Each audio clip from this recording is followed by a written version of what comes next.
So here's our problem set number 1. A uniform rod of length L and a mass M is attached to one end to a frictionless pivot and is free to rotate about the pivot in a vertical plane. The rod is released from rest in the horizontal position.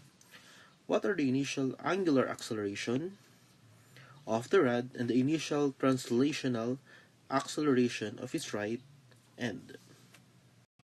So given with this problem, we have to express an algebraic acceleration for angular acceleration as well as the translational acceleration. Given with the formulas, we have torque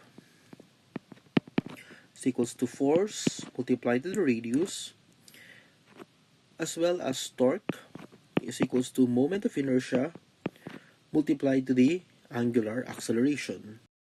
And we could say that the force of the object is equals to its weight, and that is mass multiplied to the gravity multiplied to the radius. Now, the radius here, since it is a uniform rod, we could expect that the center of gravity is at the center of the rod, and therefore we could expect that is at L over 2. Then therefore, we could expect that the radius for our equation is L over 2. Now, how about for torque? We have the moment of inertia of this rod. Now, let's look at the moment of inertia for this rod. This is the rod about the end. So we have this formula 1/3 multiplied to ml square.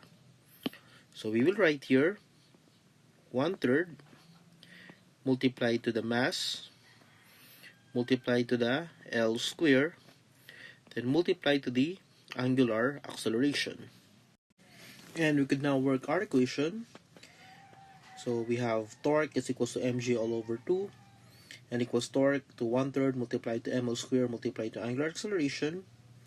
So we have here mg L over 2 equals 1/3 ml square multiplied to angular acceleration. We could take note that we could now cancel the mass, and then we could also cancel the L square, and then we have here the L.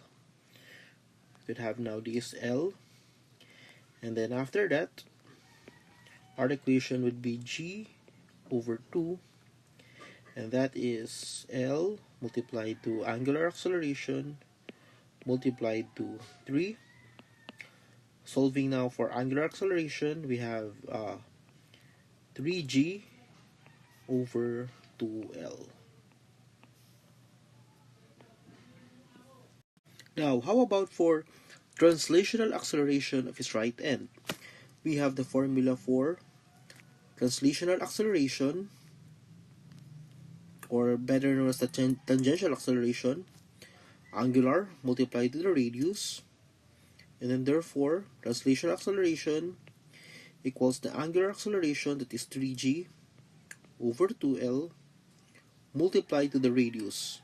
Now we have to take note that the radius is, we're getting the right end. So from this point up to this point, and then therefore we are considering multiply it to L. And then therefore we have now our final answer, which is 3g over